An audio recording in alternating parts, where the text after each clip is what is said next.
you wanted the best, you've got the best podcast. The hottest podcast in the world.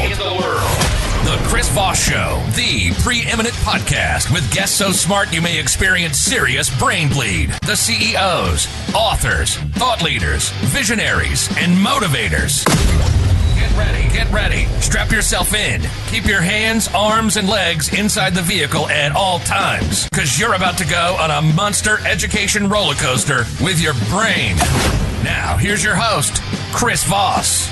Hello, Chris Voss here from thechrisvossshow.com. Give a tip to your waitresses. They have to put up with all your crap here on the airplane. We are taking flight on the Chris Voss Show. We've got an amazing young man we're going to be talking to today. But first off, we need to beg, plead, and cajole you to refer your family, friends, and relatives to the oldest produced podcast in existence that still does 1 to 2 daily podcasts new that we give to you. You know why? Because we care about our audience. We love you, man. We just want to be with you and spend time with you. Anyway, go to goodreads.com/Chris Voss, LinkedIn.com/Chris Voss. Chris Voss went on the TikTokity and whatever the hell else I'm making up today. Opinions expressed by guests on the podcast are solely their own and do not necessarily reflect the opinions of the host or the Chris Voss Show. Some guests of the show may be advertising on the podcast, but it is not an endorsement or review of any kind. Today's featured author comes to us from bookstolifemarketing.co.uk. With expert publishing to strategic marketing, they help authors reach their audience and maximize their book's success. We have an amazing young man on the show, and he has not made up this book. Evidently, it's based on a true story. So it is entitled To the Manger and Beyond, a devotional for Advent and Epiphany by Terry W. Eddinger. We're going to get into it with him and find out his stories. And they sent me a bio of his that's about 10 paragraphs long. This guy has done some amazing stuff. And let me see if I can cut through some of it. Because if I read this, we'll basically do the whole show.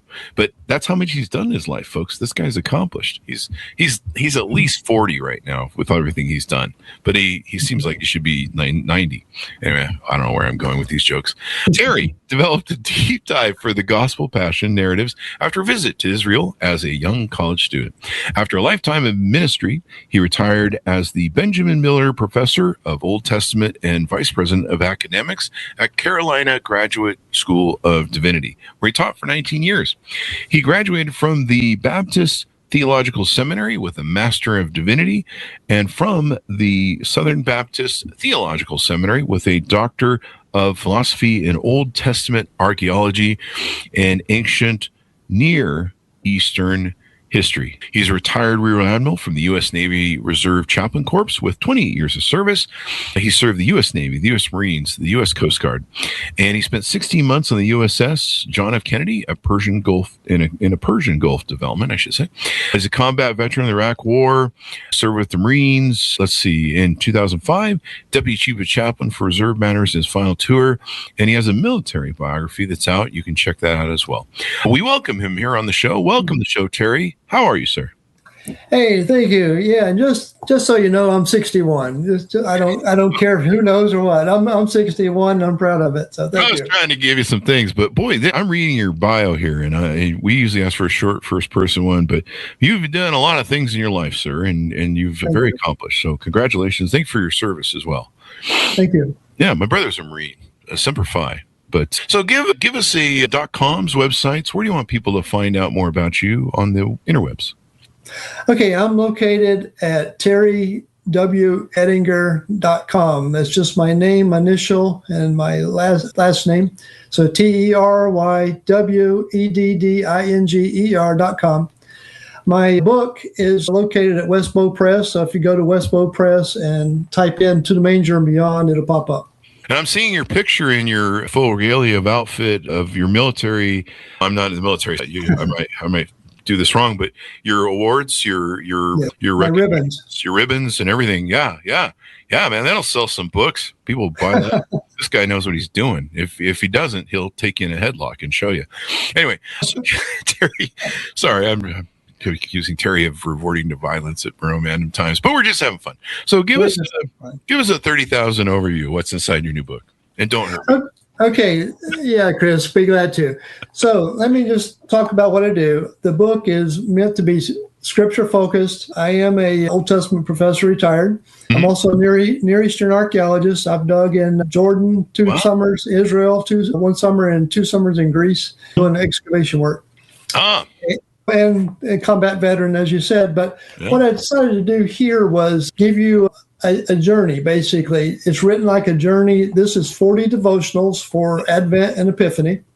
It's going to walk you through the birth of Christ, but we're going to start back with the prophecy. In the prophetic section, there's 6 devotions on that. Then we're going to move into the New Testament, but we're going to start with the birth of the forerunner, which is John the Baptist and Luke 1 story.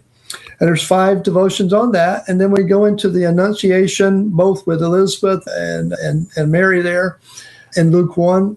And so there's 9 devotions on that. And then we go into the birth of the Messiah, the next section, which is the Luke narrative. Then we follow that with the coming of the Magi, which is the visit of the wise men. And that to Epiphany. So I broke it down to 5 sections. And what I'm trying to do is we go chronological as you read through. What I want you to do is think of this as a journey. You're walking the trail with the prophets. You're walking with Elizabeth and Zacharias, with John the Baptist, the baby, with Mary and Joseph as they're traveling from Nazareth down to Bethlehem. And you're walking with the shepherds to go to the manger. And what I'm trying to do is get you to stop along the way and take in the sights and sounds and pay attention to what's going on and not read over the words so fast that, I know this, I've read it many times. No, I want you to stop and think about what the words mean and what the story is telling you and how important it is. So that's the 30,000 foot section. The other thing I do give you is up front, I'll show you. Maybe you can see it. There's a timeline up front to help you to follow along, to know historically where these events are occurring. Oh, wow. And so that you can check your progression on the journey, so to speak. It sounds like you really fleshed this out, because I haven't read the Bible for a while, but I remember the stories. Mary and Joseph there, like, decided they want to go, see a concert or something, someplace. They got on a thing, and she was pregnant. And they don't really fill in the story much, or the history of where they came from. They came from over there, and here's kind of what they went, how many 7-Elevens they hit on the way, that sort of thing. And absolutely. Where do they stay? What do they eat? What do they drink? Are they walking? Are they riding? Yeah. And I look at a little bit of that, but I also talk about, I'm big into social customs and culture, the ancient culture. I spent a lot of my study time in those areas. So the Roman world was a pretty safe place, but it was still a risky place. Safe is relative. Yeah. And depends on whether the Romans liked you or not, I think. It did, but also they were still thieves and robbers, that could mug you along the way. And usually people traveled in groups. What I want you to do as you're reading through is think that you're walking with Mary and Joseph and you're making this trip. But it's not just Mary and Joseph in this trip. It's thinking about the situation. They're in a world where a young woman being pregnant, not married, is not a good thing and not looked on favorably. They've got to go do something that's forced upon them, which is go register for this census to be taxed. So they're having to deal with the world. Yeah. Life in general, as we would call it.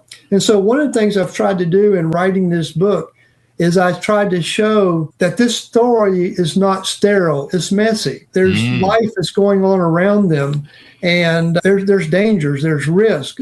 So they're normal people, and I think we can relate to that.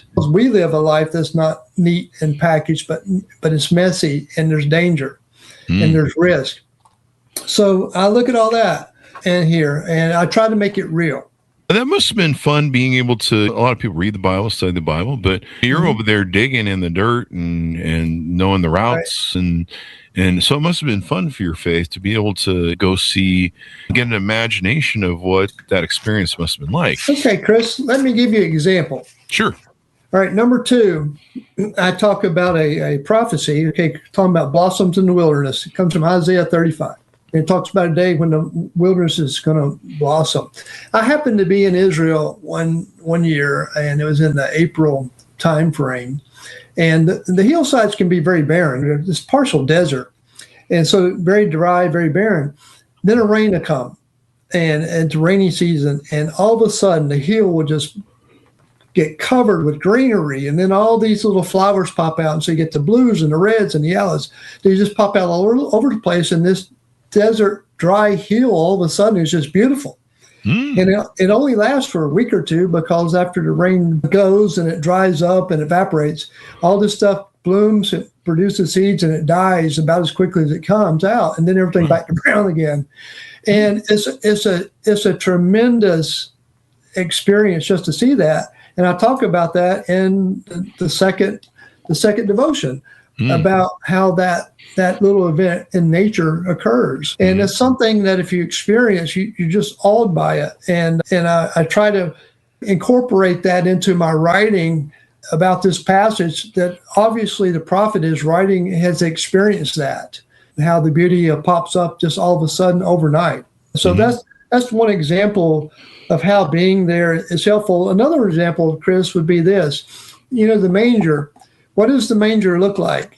How is it made? Okay. And we always, if you're like me, you buy the little nativity scene, you put it on your TV or whatever you used to. Now you can't with a flat screen. But you put it on your shelf and you put this manger scene out. And almost, I guarantee you, the little manger will be made out of wood. Yeah. It'd be a little like a wooden feed trough like this. Reality is they're carved out of stone, one piece of limestone. They'll be carved out. We found them, archaeologically speaking, we found them in Megiddo and some other sites in the Middle East. And so this, if you look at my picture on the front here, you can see a stone manger. And I actually made this photo, and I made sure that picture had a stone manger, because that's what it would have looked like. Oh, wow. So there's little things like that I think are important. And to be honest with you, you think about the manger, for example, and you think, well, you're putting a baby in a feed trough. That sounds awfully bad. And what if the horses eat them by? But if you look at it, it's probably one of the most comfortable places you could have put the baby. And that was stone then. It would have been stone, but they put baby Jesus in cloths, and they probably would have been nice and cool too. And it would have been cozy. Yeah. I should and safe. Yeah, because stone. But that makes sense. It was so hot, I'm sure, in the Middle East, even back then. And you want your baby to cook. Interesting thing is the times I've been there, it's hot in the daytime. But as soon as the sun goes down, so does the temperature. Oh. So if you've ever been to the desert, you know that it gets extremely hot in the daytime, and deserts don't hold heat. They typically lose their heat in the night. And so it can get pretty cold at night. Yeah. This would have been a cozy place. But anyway. And then let's give a preview to tomorrow's show. We're going to have you on tomorrow for the other book you have. And give me the title for that. I don't have that. Okay, I'm going to let the audience see it here. It's called To the Cross and Beyond. Obviously, there's a similarity there in titles. To the Manger and Beyond, To the Cross and Beyond. And To the Cross and Beyond is set up very much like this one. I actually wrote To the Cross and Beyond first. I started it 30 years ago. I worked on it for a couple of years, and then I stopped. And then last year, after I retired, I decided, hey, I really need to go back and finish this. And so I started back again, and I got a friend of mine, Jeff Patterson, to help me write it. He wrote 10 of the devotions. To the Cross and Beyond is 57 devotions. And we look at the prophetic journey to the cross, start with the prophets. And then we go with the King arrives, which is Palm Sunday. And so we talk about the week there. Then I have the sleepless night is the next section, which is where the Passover meal occurs and things that happen in the night. The next section I call the cruel day, which is the crucifixion day. All right. And then I have a section that most people do not touch. I have a section on Saturday. I have two little devotions on Saturday about a silent Saturday. It's called Dark Saturday sometime. It's when Jesus is in the tomb, and I look at the tomb from Jesus's perspective and from the disciples' perspective, what they're going through. And then, of course, we have the resurrection finish. That was the last section of this one, but it follows, again, a journey. Chronologically oriented. I deal with almost all the events of those periods I just talked about. Oh, wow. And I like to look at little things in there. Like I look at the sign above Jesus' head. I look at Simon of Cyrene and his perspective, because he's the one that's going to carry the cross of Christ. He's forced to do that. I look at him having to do that from his perspective. So I do a lot of fun things. I talk about the cock, the rooster that crows when Peter then realizes he's denied Christ. And I look at it, the world a little bit from the rooster's perspective. And going back into you talk about being in the Middle East, the Near East, being in Jerusalem, I talk about what the women see and smell and hear on their walk that morning when they find out the tomb is empty. Oh, wow. Things like that. So I incorporate a lot, culture, theology stuff, history, into my writings. But the writings in both books, Chris, the devotions are only about 420 words long on average. And there's a section at the end of each one for notes, as you can see right there, where you can write your thoughts as you reflect on a devotion. So what I've done, I've really compacted my words in the sense that I did not waste words. I want you to be able to read the scripture and read my devotion each day, in no more than about 10 minutes. Okay, because we live in a time where attention spans are short. And so I want you to be able to do that. And at the end, I'm going to have something for you to reflect on each one of them. There's a chance to reflect on, okay, what did I get out of that? What did I learn? Those are important to have, because if you got to be reflective on what you're reading, or else it's not really going to stick with you. It's just going to go in one ear and out the other, right? Yeah, hopefully. When I did these, when I wrote all 40 of these in Manger and Beyond. When I did these, I learned something on every one. I researched every one of them. I always learn something. And even now, I've studied scripture for years. And even now, I go and I find things that I would never consider. Let's take the Manger and Beyond. Let's stick with that for now. Sure. Okay. A couple things really stood out in this. One is, who are the two groups of people that come see Jesus at the manger or in Bethlehem? And I'm going to answer that for you. One's the shepherds, right? And if you look at it in Luke, the shepherds are the lowliest people in society. They were not trusted. They were poor. They were Jewish in this case. They were dirty. They were uneducated, probably a little rough around the edges. That's like what my dates call me. Yeah, we won't go there, but anyway. So they're the margin of society, and they're the first ones to hear the news. Now, if we flip over to Matthew, we have the Magi. And the Magi are exactly the opposite. They're not Jewish. They're wealthy, most likely. They're probably urbanites. They probably live in cities. They're educated. They're rich. They're clean. They're sophisticated. And they come to the manger too. And so they come to see Jesus and present their gifts. And one of the things that really stood out is I think of that being like parenthesis. Okay, that people on this end of society would like the shepherds, and the people on this end of society like the Magi, and everybody in between are invited to come to the manger. So it's like it's inclusive.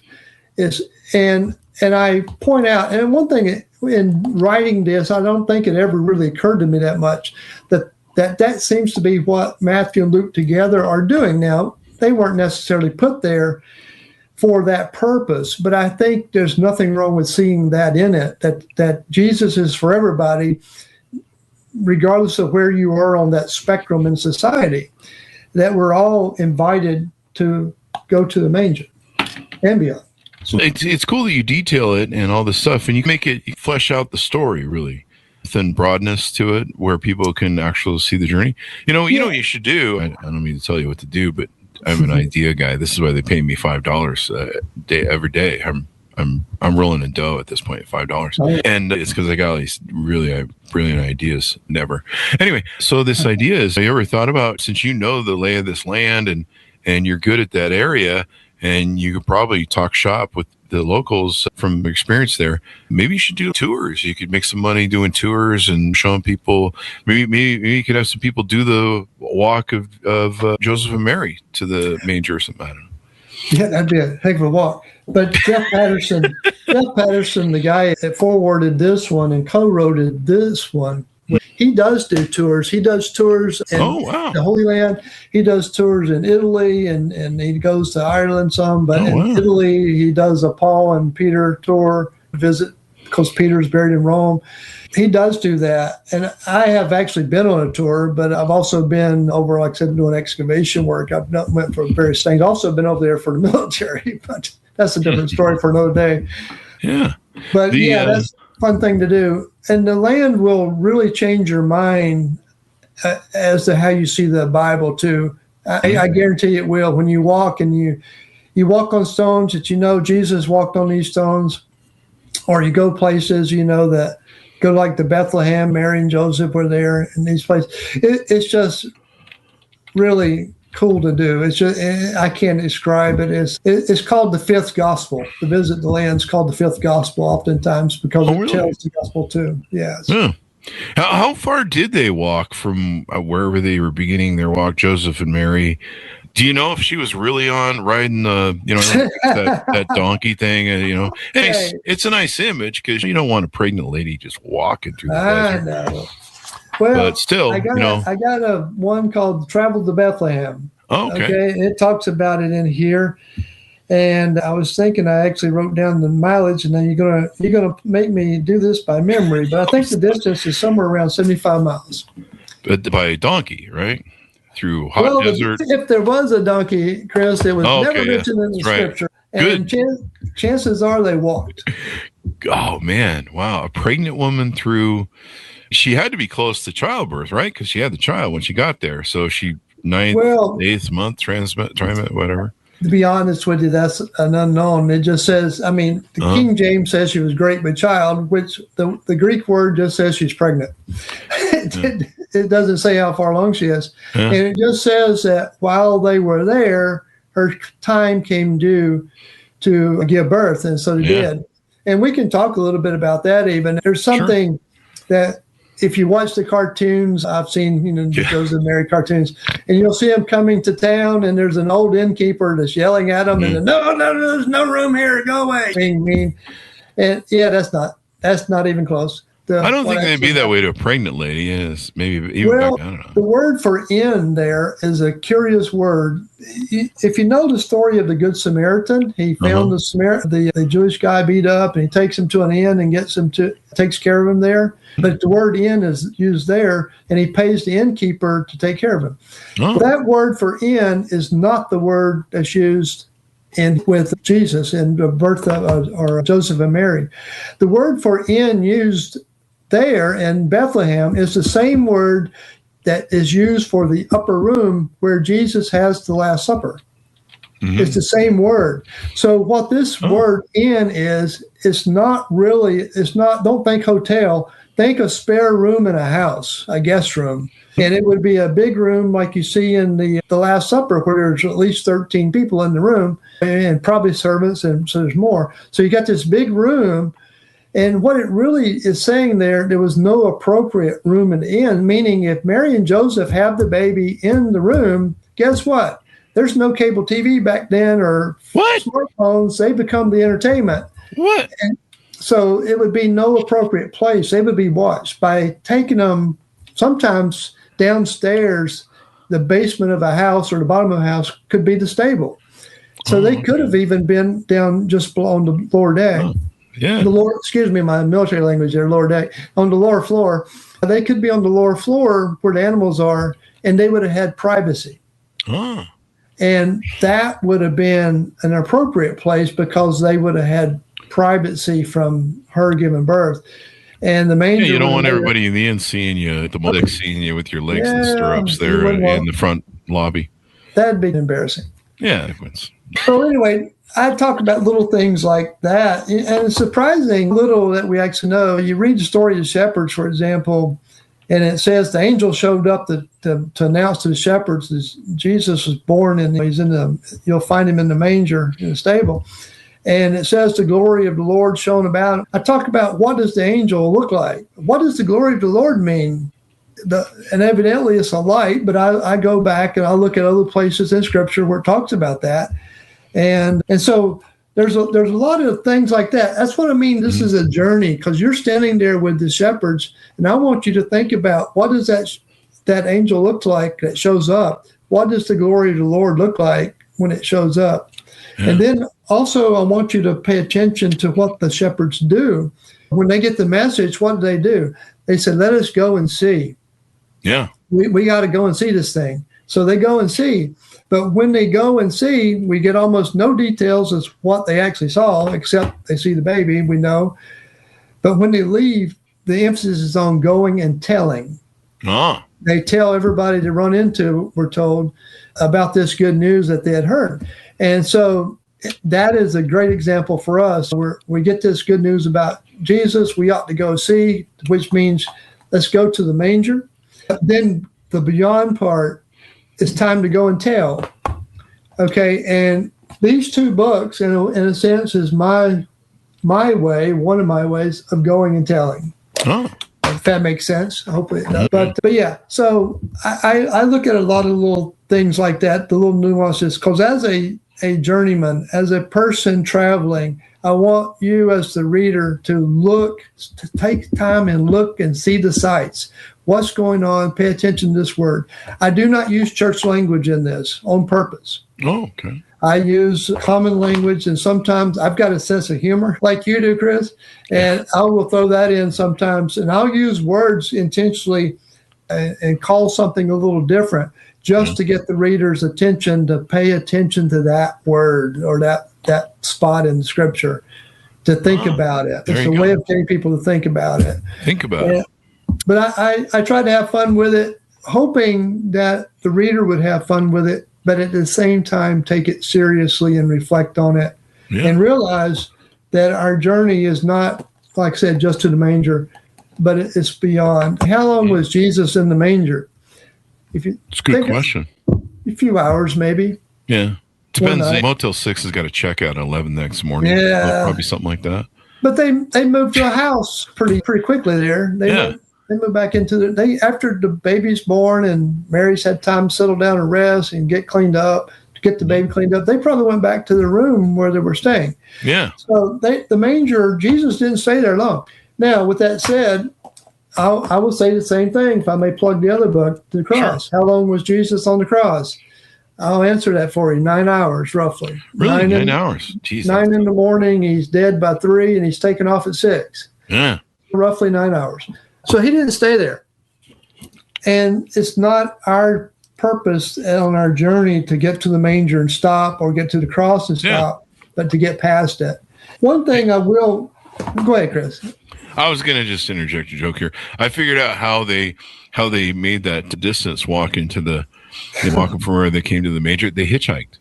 That was back when it was still safe. Joseph, there's a picture, I think, in the Bible, and Joseph's got his thumb out, and Mary's got her leg out, like the cartoons. Nah, I'm just kidding. Yeah, they could try it, maybe a chariot or a buggy or something. Why does lightning keep hitting my house? Lightning keeps hitting my house right now. I don't know what's going on. Anyway.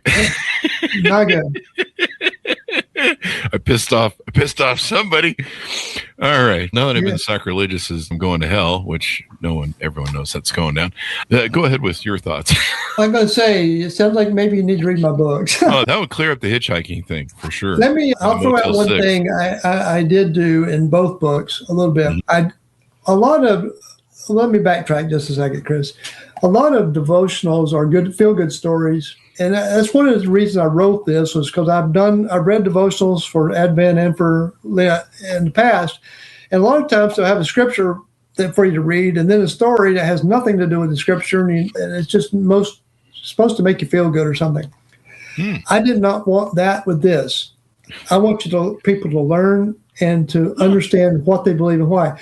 So I've included what I would call some negative devotions. When you read them, there's a couple that's going to turn your stomach. Why would I do that? Okay.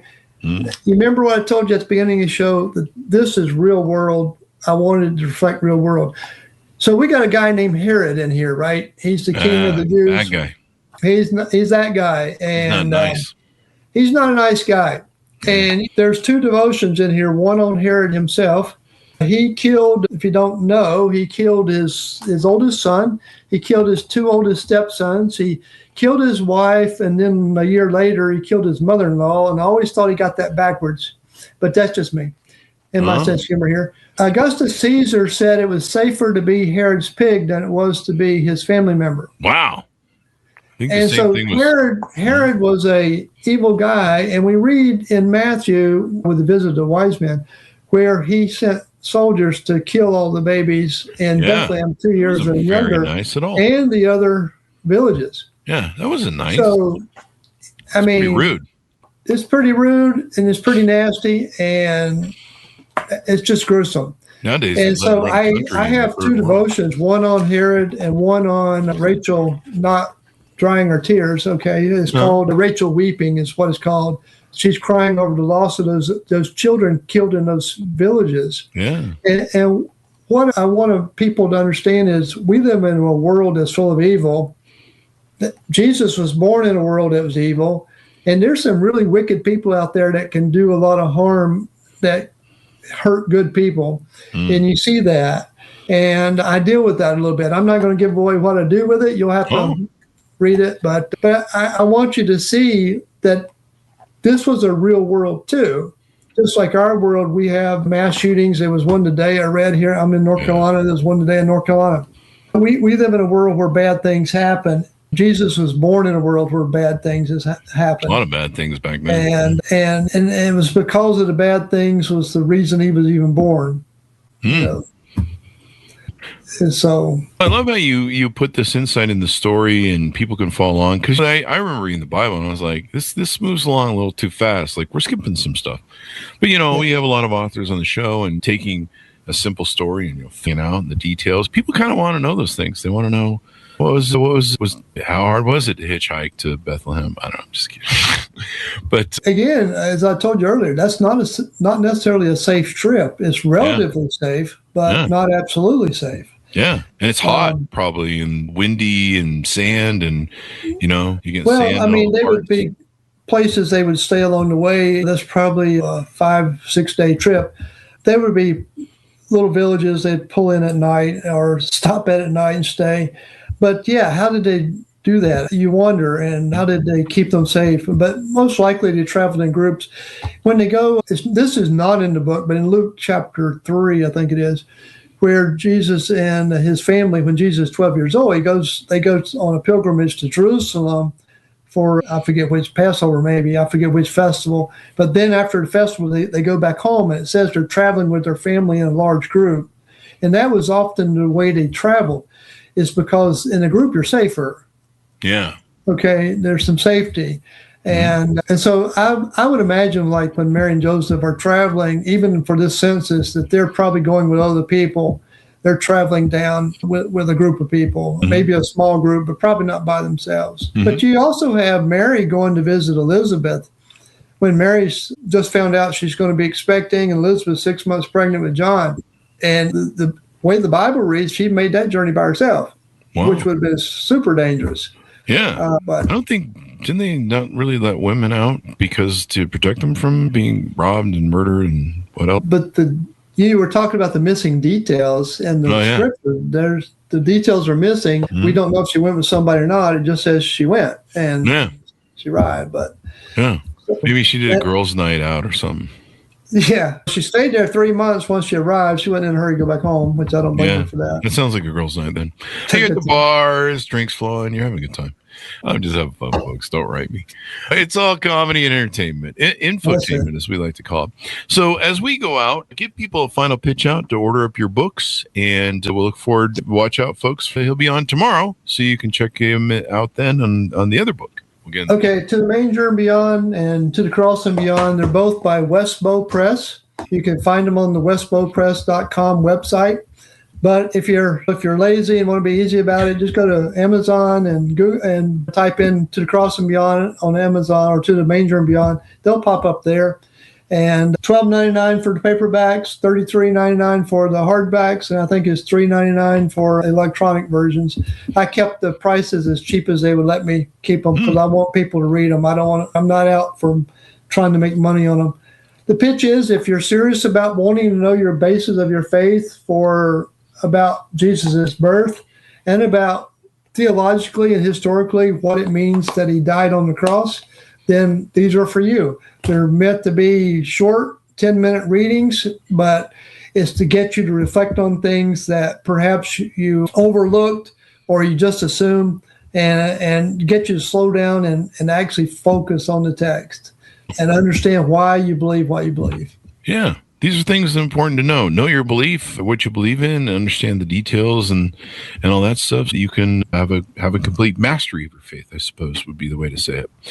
So thank you very much for coming to the show. It's been very insightful, and what a history you have with everything you've done between the military and travel and everything else. You should write a book maybe about all that stuff, and you can correlate it to where it's my journey through life. Have you written a memoir yet? No, I thought about it. I've had some pretty cool experiences. I mean, Yeah. I've done some things by accident that people would just be crazy. I got to be the escort for the president of the United States one time by accident. Really? Yeah, it's just this crazy stuff. Yeah, it was Bill Clinton at the time. Yeah. But yeah, that's a story for another day. Commander-in-Chief. Yeah. I'm not going to pull any Bill Clinton jokes. I like him. He's a nice guy. But I had a lot of experiences, and I'll just tell you a real quick one, a little serious one. You may note in my photo on the back, my Admiral photo there.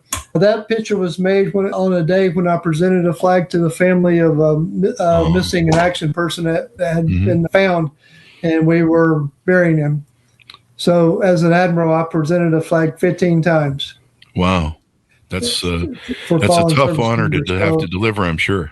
So I can tell you all kinds of stories, war stories. We love to hear them. We have a lot of military folk on the show, and there's nobody who teaches great leadership as well as our military does.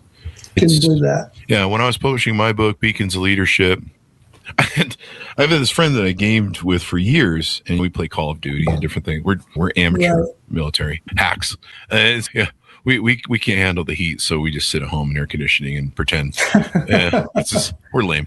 But he was in the Army, and I was finishing up my book about leadership and talking about it, and he goes, "Hey, did you know the Army's got this be no do thing? You should study it if you're going to publish this book." And it was in editing at that time, and so I started reading the be no do, and he's like, the other branches kind of have their own little variation. The Marines, the Army has theirs, I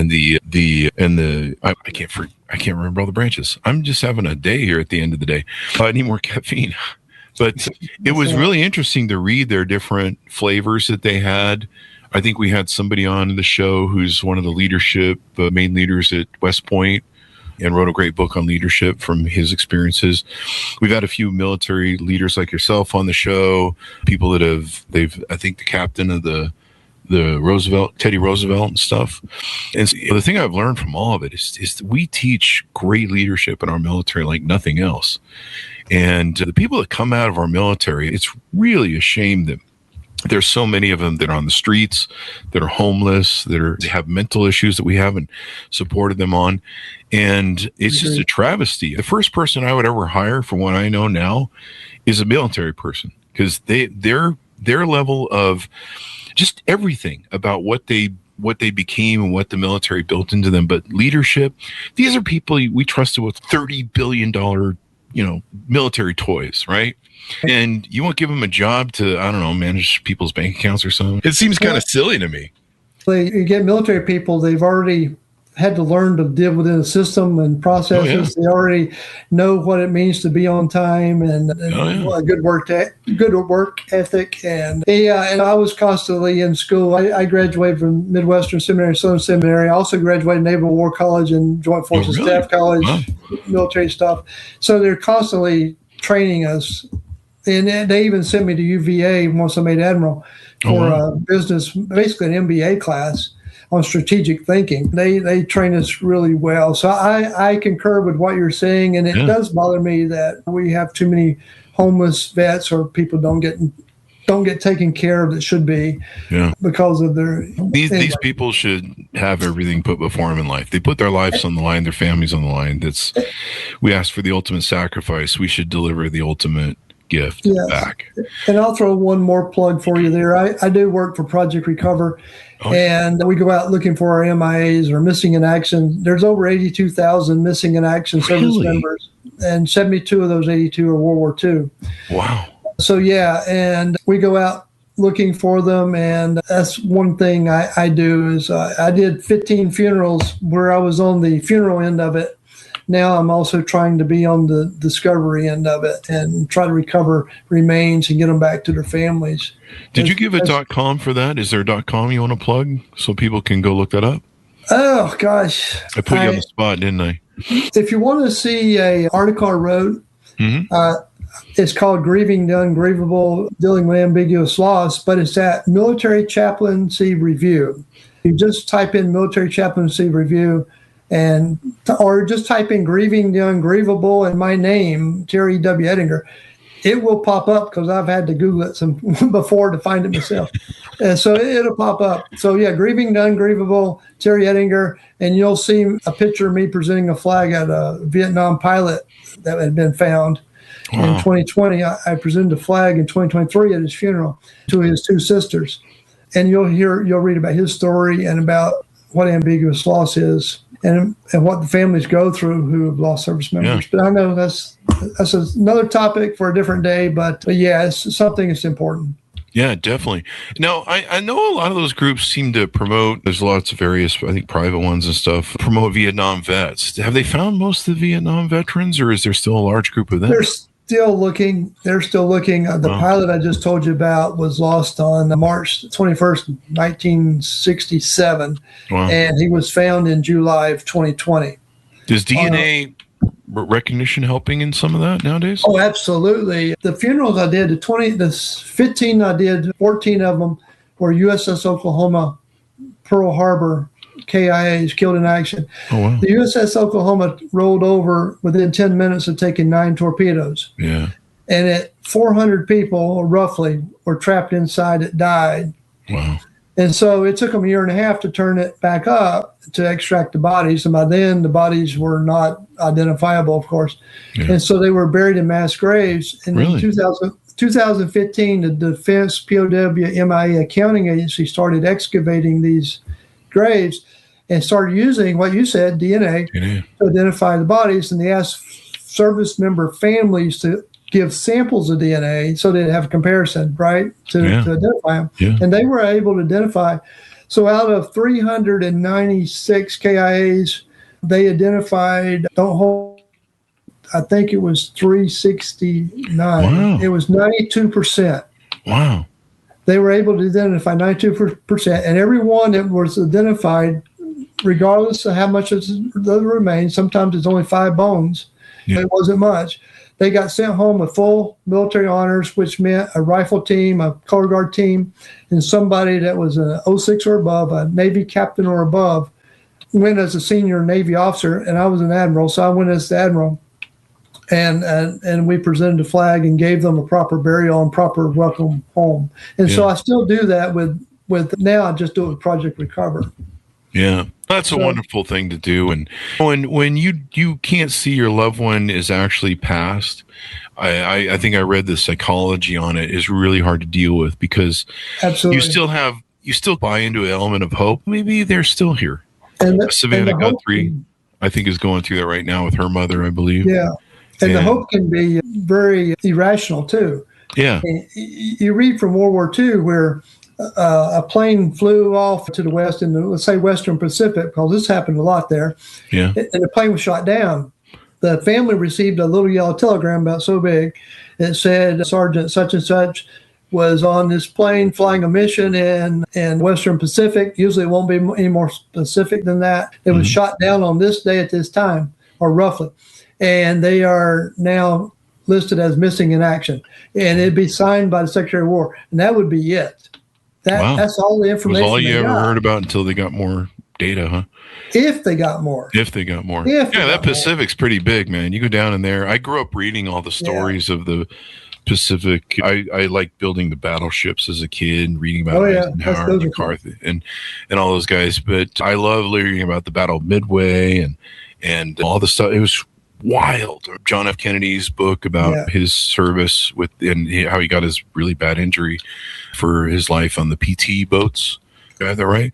But I imagine there's maybe a lot of missing in action on some of the islands in the Pacific. Oh yeah, there is. I was recently asked to go to Palau. They had found a Corsair that had hit the water. It was a Marine plane, the F-4U-1 Corsair fighter plane, and it hit the water. And they knew because of the serial numbers of the plane, they knew who the pilot was and what ship he came from and what day he was shot down even.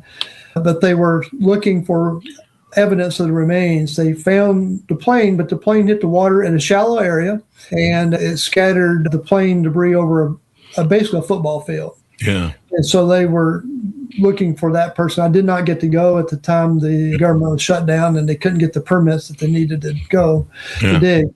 But they were sucking up sand and sifting it and hoping to find remains, bones, dog tags, anything that would identify the person. You really see the difference between us and, to steal a line from, I forget who was it that said it. He was the prior, I think he was the prior head of the military in the Trump first administration. And then I think he said it in the Biden administration. But he said, we used to think that Russia was the second greatest military on earth. Now we know it's the second greatest military in Ukraine. Yeah. I love that line. That's so great. But you see how they don't recover their dead. They leave them in the field. And part of it is the mob regime that runs Russia. They don't want them knowing how bad that war is going. So they're not going to bring back the dead.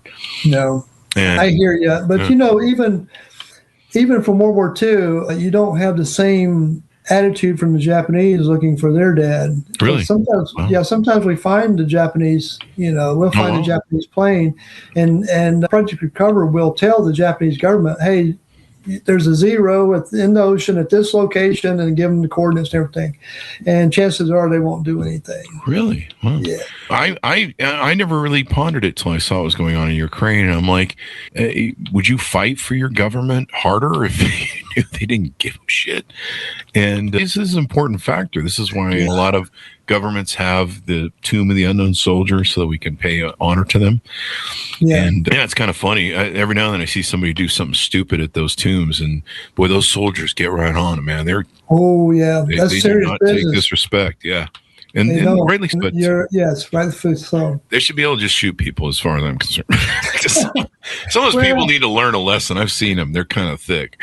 There's some people do stupid stuff, and sometimes they get what they deserve. But I'm not in on shooting anybody yet. But I hear you. I'm big on the respect deal. Honor, respect. I've been in combat. I've been shot at a few times, and I'll tell you a story. I came under fire one day from missiles, rockets. I was at Al-Assad, and came under fire in rocket attacks. And that particular day, I went by the hospital because we had helicopters flying back and forth, and I knew that those were wounded people coming in to the. It's like a MASH. The helicopters were coming in and bringing the wounded. Did you play the music?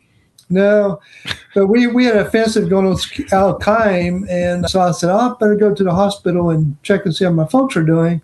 And I went up there, and I went in and said, hey, how's it going? And this corpsman said, hey, Chaplain, we're glad you finally got here.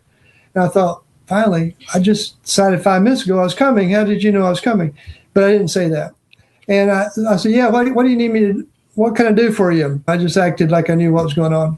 And he said, come on back. And I went back to a room, and everybody just circled around the big black bag on the floor. And they said, we've got an angel we need you to pray over. And so this was a young Marine killed in action. And that was a difficult day. So I said a prayer the best I could and over this guy. And that one really stuck with me because I went out of there. It was sunset. It was about 5 p.m., 6 p.m. at sunset. And it was in May.